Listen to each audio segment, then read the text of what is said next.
बातूने तो हम तेरे हैं, ये जहाँ चीज़ है क्या लोहो कलम तेरे हैं। हज़रत बिलाल हबशी ने कहा अल्लाह अकबर। बच्चे गलियों में भागते फिरते हैं, घरों में आके माँ से कहते हैं अम्मा 1 साल के बाद बिलाल आया है। जब बिलाल अजान पढ़ता था तो हुजूर अशहदु अन्ना मुहम्मद रसूलुल्लाह ये जुमला सुनकर हुजरे से बाहर आया करते थे, अम्मा जी बिलाल तो आ गया है, हुजूर कब आएंगे? आज बिलाल दोबारा अजान पढ़ रहा है, हुजूर ने कब आना है? माएँ भी रो रही हैं। पूरे मदीने में यूं कयामत बर्पा हो गई है बिलाल की आवाज़ सुनकर, सारे गिर्द जमा हैं। हज़रत बिलाल पढ़े अल्लाहु अकबर अल्लाहु अकबर अल्लाहु अकबर अल्लाहु अकबर अशहदु अल्ला इलाहा इल्लल्लाह अशहदु अल्ला इलाहा इल्लल्लाह। जब ये जुमला पढ़ा वक़्त का अमीरुल मोमिनीन भी रो रहा है, सारे सहाबा बच्चे भी रो रहे हैं, बूढ़े भी रो रहे हैं, हज़रत बिलाल की आंखों में भी आंसू हैं। जब आपने कहा अशहदु अन्ना मुहम्मद रसूलुल्लाह, यारो हज़रत बिलाल का अंदाज़ ये होता था, हजूर की तरफ इशारा करके ये जुमला कहते थे। जब ये जुमला पढ़ा बिलाल की ज़ुबान में आया ये जुमला, इशारा करने लगे हुजूर के हुजरे की तरफ, लेकिन देखा कि हुजूर तो आज मौजूद नहीं है। हज़रत बिलाल हबशी अजान पूरी कर ही ना सके, वहीं चीख मारी और बेहोश होकर ज़मीन पर तशरीफ़ ले आए। ये है रूह बिलाली, और जो आज के ज़माने में अजानों में हमारे दिलों से बुझ गया।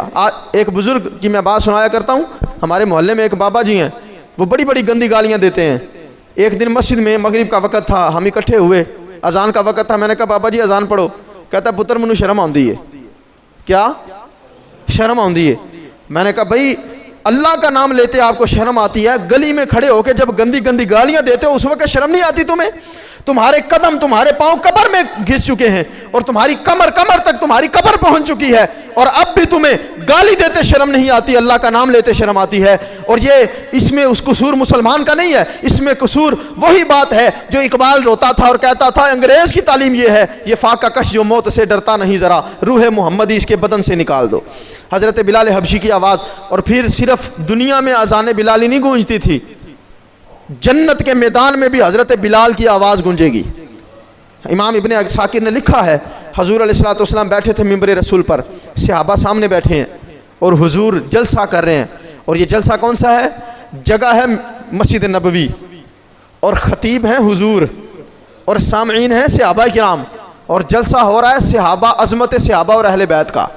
सहाबा की शान हुजूर बयान कर रहे हैं, अहले बैत की शान। इमाम इब्ने साकिर लिखते हैं हजूर अलैहिस्सलाम ने कहा लोगो मेरे अबू बकर की शान ये है, क़यामत का दिन होगा तो इसका नामा अमाल देख के अल्लाह का सारा गुस्सा ही ठंडा हो जाएगा, अबू बकर का नामा अमाल देख कर। और लोगों मेरे उमर की शान ये है कि उमर को अल्लाह खुद जन्नत में दाखिल फरमाएगा अपने दस्ते मुबारक से उमर का हाथ पकड़ के, जैसा उसकी शान के लायक है। लोगों मेरे उस्मान की शान ये है, हर नबी का जन्नत में एक साथी होता है, वकाना रफ़ीकी फिल जन्नत उस्मान इब्न अफ़्फ़ान, मेरा जन्नत का साथी उस्मान इब्न अफ़्फ़ान है। सहाबा सुभान अल्लाह कह रहे हैं। हजूर ने फरमाया मेरे लिए अल्लाह बुराक भेजेगा, मेरी बेटियों के लिए सवारियाँ आएंगी, मेरे हसन हुसैन के लिए सवारियाँ आएंगी। सारे सहाबा नारे लगा रहे हैं। बिलाल हबशी दरम्यान में बैठे तो रूठ गए। हज़रत बिलाल बोले रूठ गए। रूठता वो है जिसे पता होता है मुझे कोई मनाएगा, मुझे कोई। हजूर अलैहिस्सलाम ने देखा हज़रत बिलाल हबशी को, आप मिंबर से नीचे उतर आए। मौलाना रूम ने लिखा और इमाम इब्ने साकिर ने रिवायत किया, हजूर चलते चलते ना सहाबा की सफ़ों को चीरते हुए बिलाल हबशी सर झुका के रो रहे थे। हजूर अपने पंजों के बल हज़रत बिलाल हबशी के सामने बैठ गए और वो यदुल्ला वाला सोना सोना हाथ हज़रत बिलाल की ठोड़ी के नीचे रखा, ठोड़ी ऊपर की, और कहा बिलाल तू किससे रूठ गया है, तू किससे रूठ गया है। अब पता है बच्चा माँ के बगैर थोड़ा रोता है, जब माँ नज़र आती है फिर ज़्यादा रोना शुरू कर देता। गली में किसी ने मारा हो ना तो बच्चा थोड़ा रोता है, जब माँ या बाप कोई नज़र आ जाए वो फिर ज़्यादा रोना शुरू कर देता है ताकि ये मुझे मनाएगा, मुझे चुप कराएगा। हज़रत बिलाल ने जब देखा कौनैन का वाली मेरे सामने बैठा है, हज़रत बिलाल ने चीख मारी और ज़्यादा रोना शुरू हो गए।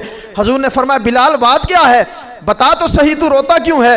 हज़रत बिलाल हबशी रो के कहने लगे सोनिया बड़ों बड़ों की सारे बातें करते हैं, गुलामों को पूछता ही कोई नहीं है। बड़े बड़े सहाबा की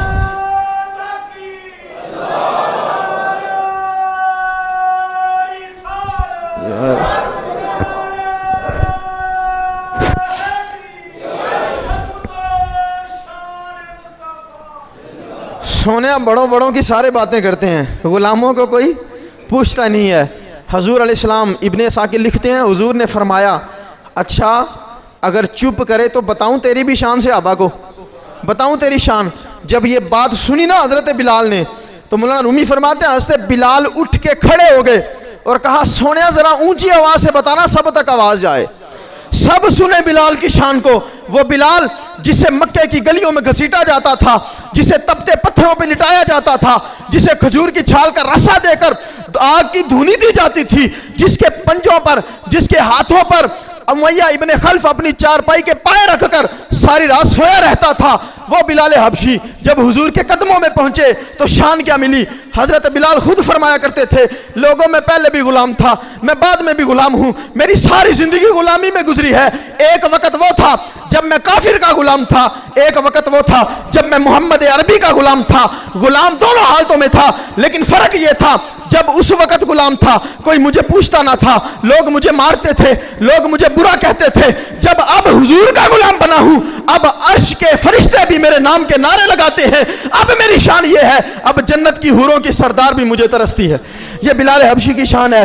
वो बिलाल जिसे तपती रेत पे लिटाया जाता था, हुजूर ने फरमाया सहाबा सुन लो तवज्जो से, ये बिलाल वो बिलाल है जब कयामत का दिन होगा, जन्नती जन्नत में चले जाएंगे, सारे सहाबा, सारे अहले बैत, सारे गुलाम, सारे नबी जन्नत में होंगे, अल्लाह के जलवों में गुम होंगे।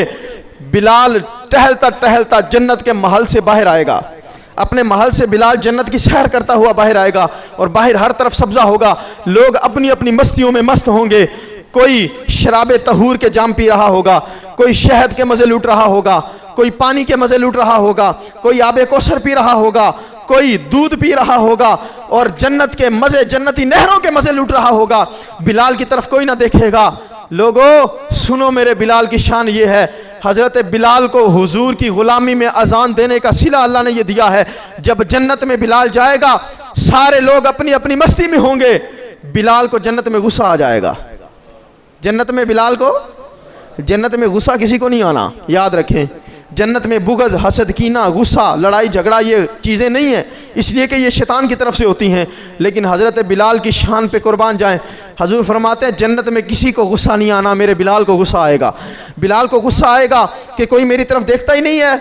इब्ने असाकिर ने लिखा, हजूर ने इरशाद फरमाया जब बिलाल को गुस्सा आएगा ना, तो बिलाल सारे जन्नतियों को मुतवज्जे करने के लिए कानों में उंगलियां दे के अजान पढ़नी शुरू कर देगा।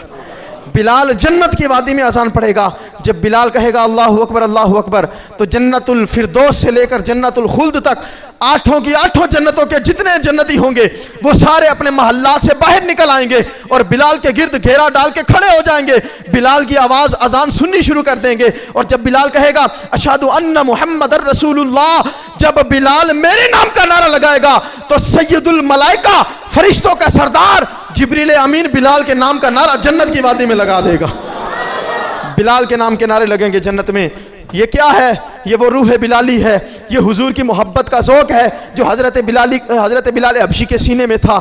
हज़रत बिलाल हबशी रज़ियल्लाहु तआला अन्हु को अल्लाह ने वो शान अता फरमाई, वो फजीलत अता फरमाई कि जन्नत की वादी में भी बिलाल हबशी की अजान के तराने गूंजेंगे। जन्नत की वादी में भी बिलाल की अजान के, जब फ़लस्तीन फ़तह हुआ ना, जब बैतुल मुक़द्दस फ़तह हुआ, हज़रत अबू उबैदा इब्न जर्राह ने ख़त लिखा हज़रत अमीरुल मोमिनीन उमर फ़ारूक को। हज़रत उमर फ़ारूक आज़म रज़ियल्लाहु तआला अन्हु को जब ख़त लिखा कि बैतुल मुक़द्दस आज़ाद हो गया, अब आप आइए। हज़रत उमर फ़ारूक, वहाँ इतने सहाबा हैं और वो इस्तकबाल के लिए जमा हैं, सारे ईसाई पादरी इस्तकबाल के लिए जमा हैं। हज़रत उमर फ़ारूक रज़ियल्लाहु तआला अन्हु ने एक ग़ुलाम को साथ लिया, एक सवारी ली और बारी मुकर्रर की। फरमाया कभी तू सवार होगा मैं नुकेल पकड़ूंगा, कभी तू नुकेल पकड़ेगा मैं सवारी करूँगा। अल्लाह की शान देखें, जब वो बस्ती जहाँ यरूशलेम में आपने दाखिल होना था और वहाँ ईसाई और सहाबा जितने भी थे वो आपके इस्तकबाल के लाइनें बांध के खड़े थे, उस वक़्त बारी हज़रत उमर की पैदल चलने की आ गई। ग़ुलाम की सवारी की बारी आ गई, उमर की पैदल चलने की बारी आ गई। ग़ुलाम ने कहा हुजूर ये सारे आपकी इंतज़ार कर रहे हैं और आपके इस्तकबाल के लिए खड़े हैं, मैं अपनी बारी माफ़ करता हूँ, आप सवारी कीजिए, मैं पैदल चलता हूँ। हज़रत उमर फ़ारूक की आंखों में आंसू आ गए। कहा ऐ मेरे ग़ुलाम, मुझे हुजूर की तालीमात से जो सबक मिला है वो यही मिला है। हुजूर इमामुल अंबिया होने के बावजूद ग़ुलामों में बैठना पसंद करते थे, मैं भी हुजूर का अदना सा ग़ुलाम हूँ, मैं पैदल चलूँगा। जब हज़रत उमर ने नुकेल पकड़ी, पैदल चल रहे हैं, गुलाम हबशी सवारी पर है।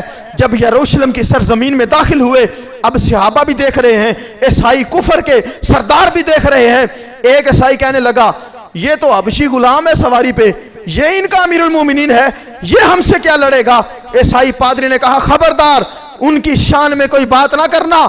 हमने तौरात में पढ़ा है कि जब बैतुल मुकद्दस आजाद होगा, जो मुसलमानों का अमीरुल मोमिनीन होगा, जब यरूशलेम में दाखिल होने लगेगा, खुद पैदल होगा, गुलाम को सवारी पे बिठाया हुआ होगा। ये पिछली किताबों में भी उनकी सिफात बयान की गई हैं। हजरत उमर फारूक जब आए, सारे लोग इस्तिकबाल के लिए थे। हजरत उमर उस मजमे में दाखिल ही नहीं हुए जहां इस्तिकबाल हो रहा था। हजरत उमर ने अबू उबैदा इब्न जर्राह को इशारा करके बुलाया, आप करीब आए, कहा जरा साइड पे चलो। दरख्त की ओट पे जाकर हजरत उमर फारूक रज़ियल्लाहु तआला अन्हु वक़्त का अमीरुल मोमिनीन है, आधी दुनिया पे हुक्मरानी करने वाला खलीफतुल मुस्लिमीन है। आपने अपनी बाहें उस सहाबी के गले में डाली और चीख मार के रो के कहा, ए अबू उबैदा। हदीस के लफ्ज़ सुनिए, हजरत उमर फारूक ने फरमाया, इन्ना कुन्ना अज़ल्ला कौमिन फ़अइज़्ज़ना अल्लाहु बिल इस्लाम। हजरत उमर फारूक ने कहा, ए अबू उबैदा बिन जर्राह, हम जलील लोग थे, हम बेइज्जत लोग थे, हम रुसवा लोग थे। रब की इज्जत की कसम, हमें जितनी इज्जतें, जितनी शानें मिली हैं, ये फ़कत मोहम्मद अरबी के जोड़ों के सदक़े से मिली, ये हुजूर के सदक़े से मिली हैं। वो उमर फारूक रज़ियल्लाहु तआला अन्हु एक